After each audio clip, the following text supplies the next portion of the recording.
ये कहानी है श्री कृष्ण भक्त कर्माबाई की।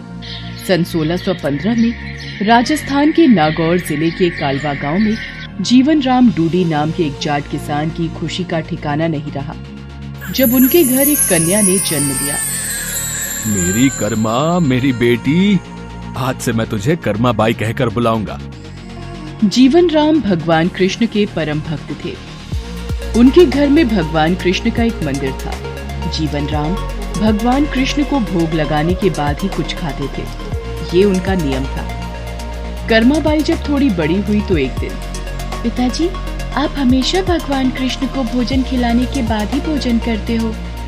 हाँ बेटी कर्मा, जब भगवान कृष्ण भोजन ग्रहण कर लेते हैं उसके पश्चात ही मैं भोजन करता हूँ। पिता से ये सब देखते सीखते कर्माबाई का बचपन बीत रहा था। कुछ वर्षों बाद एक दिन, बेटी कर्मा, मैं कुछ दिनों के लिए तीर्थ यात्रा पर जा रहा हूँ। जी पिताजी, बताइए क्या आज्ञा है। बेटी कर्मा, मेरे पीछे से भगवान कृष्ण की विधि से पूजा करके उन्हें भोग लगाकर भोजन ग्रहण करना। मैं तुम्हें उनकी पूजा विधि बता देता हूँ और घर का भी ध्यान रखना, ठीक है? ठीक है पिताजी, मैं भगवान कृष्ण को भोग लगाकर ही भोजन किया करूँगी। आप निश्चिंत होकर जाइए। जीवन राम कर्माबाई को भगवान कृष्ण की पूजा और घर की देखभाल का कार्य सौंपकर तीर्थ यात्रा पर चले गए। अगले दिन, भगवान कृष्ण को भोग लगाना है, जल्दी से खिचड़ी बना लेती हूँ। हाँ, ये रहा देसी घी और गुड़।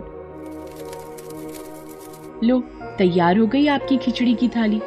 मैं ये रख रही हूँ, आपको जब भी भूख लगे आप खा लेना। मैं तब तक घर के काम निपटा लूं।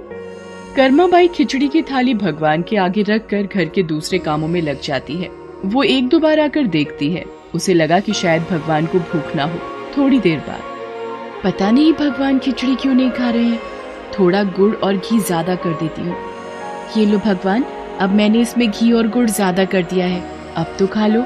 पिताजी आपके भोग की जिम्मेदारी मुझे सौंपकर तीर्थ यात्रा पर गए हैं। अब वो कुछ दिन बाद आएंगे, तब तक आप मेरे हाथ का बना भोजन खा लीजिए। मुझे ज्यादा व्यंजन बनाने नहीं आते। ये खिचड़ी आपके लिए बनाई है, इसे खा लो भगवान। मैं आपसे विनती करती हूँ, ये खिचड़ी खा लो, वरना जब तक आप भोजन नहीं करोगे मैं भी तब तक भूखी रहूंगी। देख लो फिर। कर्माबाई भगवान कृष्ण से नाराज होकर भूखी प्यासी उनके सामने ही बैठी रही। दोपहर से शाम बीत गई। कर्माबाई भगवान के समक्ष भूखी बैठी रही। भगवान कृष्ण ने जब देखा कि कर्माबाई जिद पर अड़ी है, मूर्ति में से आवाज आई, कर्माबाई, कर्माबाई, तुमने पर्दा तो किया ही नहीं। पर्दा करो, तभी मैं भोजन करूंगा। अरे हाँ प्रभु, रुकिए, मैं अभी अपनी चुनरी का पर्दा करती हूँ। आप आराम से खिचड़ी खाओ। आप मुझे पहले बता देते, इतनी सी बात के लिए पूरा दिन खुद भी भूखे रहे और मुझे भी भूखा रखा। थोड़ी देर में देखते ही देखते पूरी थाली खाली हो गई। भगवान कृष्ण के भोग लेने के बाद ही कर्माबाई ने भोजन किया। अब तो नित्य नियम से कर्माबाई सबसे पहले उठकर भगवान के लिए भोग बनाती और पर्दा करके भगवान के समक्ष बैठ जाती। थोड़ी देर बाद पूरी थाली खाली हो जाती थी। मुझे लगता है प्रभु को सुबह जल्दी भूख लगाती है। कल से सबसे पहले भोग ही बनाऊंगी, उसके बाद स्नान वगैरह और घर के काम बाद में ही किया करूंगी। हाँ, ये ठीक रहेगा। अब तो कर्मा की बनाई खिचड़ी भगवान कृष्ण बड़े चाव से खाते थे और पूरी थाली खाली हो जाती थी। एक दिन कर्मा के पिता तीर्थ यात्रा से वापस आते हैं। कर्मा बिटिया, कैसी है तू? पिताजी, मैं अच्छी हूँ। और आपके पीछे पहले दिन तो भगवान ने भोग ग्रहण करने में बहुत नखरे किए, फिर शाम को जाकर खिचड़ी खाई और अब तो भगवान कृष्ण सुबह सुबह ही मेरी बनाई खिचड़ी खा लेते हैं। मैं सबसे पहले उन्हें भोग लगाती हूँ, जब वो खा लेते हैं उसके पश्चात ही दूसरे काम करती हूँ। हे कृष्ण मुरारी, आपकी लीला कौन जाने प्रभु। मैं तीर्थ यात्रा में आपको ढूंढ रहा था, आप तो मेरे घर में ही विराजमान हो। धन्य हो प्रभु, आपकी जय हो। बेटी कर्मा, तुम जैसी पुत्री को पाकर मैं धन्य हो गया। अब से तुम ही भगवान कृष्ण को भोग लगाना। वो तुम्हारा लगाया भोग बड़े चाव से खाते हैं। अब से तुम ही अपने हाथों से भगवान कृष्ण की सेवा करोगी बेटी। ये सब सुनकर कर्माबाई बहुत खुश होती है। अब तो कर्माबाई नियम पूर्वक जल्दी उठकर भगवान को भोग लगाती और बाद में सारे काम करती। कुछ वर्षों बाद कर्माबाई के पिता स्वर्गलोक को प्राप्त हो गए। अब कर्माबाई घर में अकेले रहती तो उनका मन नहीं लगता था, इसलिए वो भगवान कृष्ण की मूर्ति को लेकर तीर्थ यात्रा पर निकल गई और भारत में अलग अलग तीर्थों के दर्शन करने के पश्चात वो उड़ीसा के जगन्नाथपुरी मंदिर पहुंची।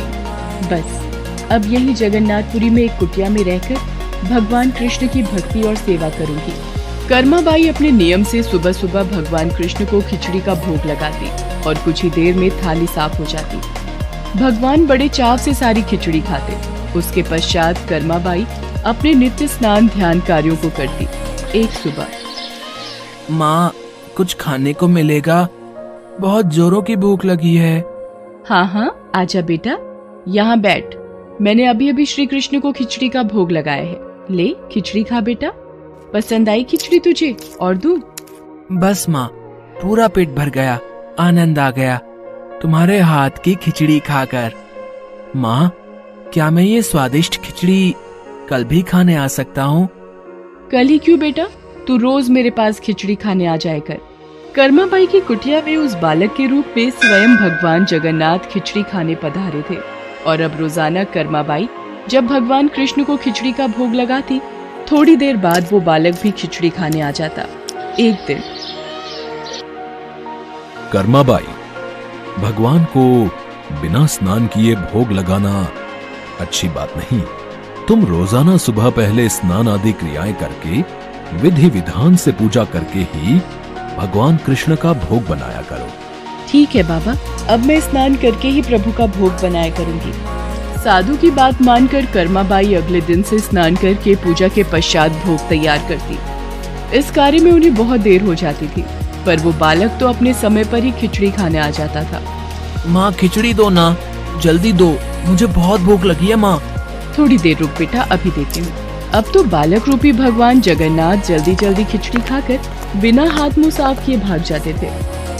उन्हीं दिनों मंदिर के पुजारी जो काफी समय से मंदिर में सेवा कर रहे थे, ये जगन्नाथ भगवान के मुख पर खिचड़ी कैसे? मंदिर में तो काफी दिनों से खिचड़ी का भोग नहीं लगा, फिर ये भगवान के मुख पर खिचड़ी कैसे?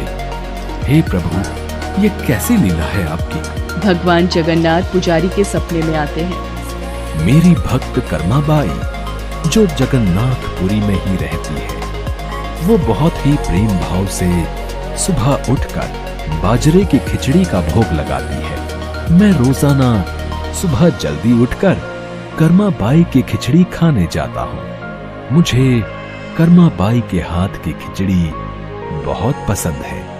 पर एक साधु ने उसके पास आकर सुबह स्नान और पूजा के बाद विधि विधान से भोग लगाने का बोल दिया है। अब कर्माबाई स्नान और पूजा के बाद भोग लगाकर मुझे खिचड़ी देती हैं। इन सब कार्यों में बहुत देर लग जाती है। मुझे बहुत तेज भूख लगती है। भक्तगण मेरा इंतजार कर रहे होते हैं, इसलिए जल्दी जल्दी खिचड़ी खाकर मैं बिना मुंह हाथ धोए वापस लौट आता हूँ। भगवान जगन्नाथ की अद्भुत बातों को स्वप्न में सुनकर पुरोहित जी हर जगह उस साधु की खोज करवाते हैं और उसे बुलाकर सारी बात बताते हैं। साधु घबरा जाता है और कर्माबाई के पास जाता है। कर्माबाई, तुम श्री कृष्ण भगवान की परम प्रिय भक्त हो। तुम्हारे लिए किसी नियम नीति की कोई आवश्यकता नहीं। तुम अपने अनूठे प्रेम से जिस प्रकार सुबह जल्दी उठकर भोजन बनाती थी, वैसे ही बनाकर भगवान का भोग लगाया करो। ठीक है साधु बाबा, अब मैं पहले की तरह ही सुबह जल्दी भोग बनाया करूंगी। अब कर्माबाई फिर से पहले की तरह भगवान कृष्ण को भोग लगाकर उस बालक को बड़े प्रेम पूर्वक खिचड़ी खाने को देती थी। ये क्रम कई वर्षों तक चला और एक दिन कर्माबाई परलोक से धार गई। हे प्रभु, हमसे कोई भूल हो गई क्या?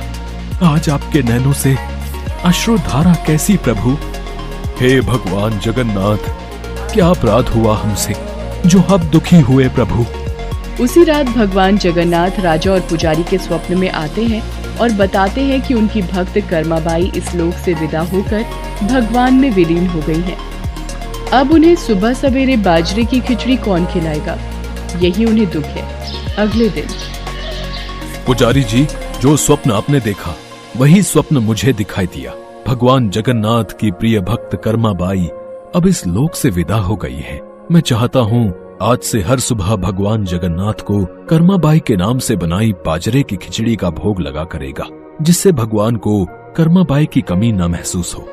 जी महाराज, अब से ऐसा ही होगा। उस दिन के बाद से कहते हैं कि भगवान जगन्नाथ को हर सुबह बाजरे की खिचड़ी का भोग लगाया जाता है।